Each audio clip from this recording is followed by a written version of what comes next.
Sales order. Let's say हमने quotation send की, हमारी कोटेशन अप्रूव हो चुकी हुई है और हमें उस कोटेशन का सेल्स ऑर्डर मिल चुका हुआ है। तो जो कस्टमर होगा वो हमें परचेज़ ऑर्डर सेंड करेगा और कस्टमर का परचेज़ ऑर्डर हमारे लिए सेल्स ऑर्डर होगा।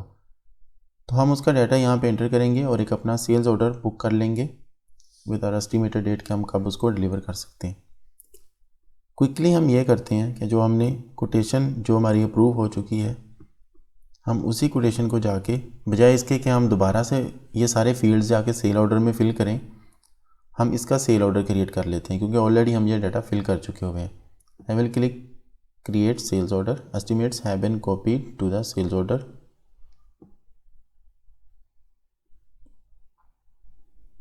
ओके, हमारे पास सेल्स ऑर्डर जनरेट हो चुका है। एज यू कैन सी सारे फील्ड्स जो उधर थे वो यहाँ पे फिल हुए एज इट इज़ हमें मिल चुके हैं। और यहाँ पे हमारे पास एक रेफरेंस आ रहा है मेमो में, it's coming data is coming from estimate number 1। Let's say हमारे का परचेज ऑर्डर नंबर था दिस और डेट है 6 फरवरी।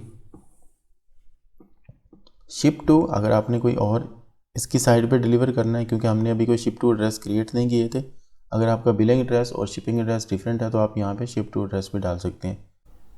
देन वही फील्ड्स जो हमारे पास पिछले फॉर्म पे थे वही फील्ड आपको यहाँ पे मिलेंगे।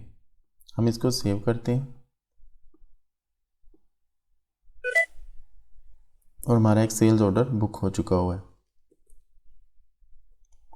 इस सेल्स ऑर्डर से नेक्स्ट स्टेप ये हो सकता है कि अगर हमारे पास यही चीज़ें हमारे स्टॉक में पड़ी हैं तो हम डायरेक्टली जाएंगे इसकी इनवॉइस क्रिएट करेंगे या इसका डिलीवरी नोट बनाएंगे पहले, उसके लिए हम इस टेम्पलेट को एडिट करेंगे।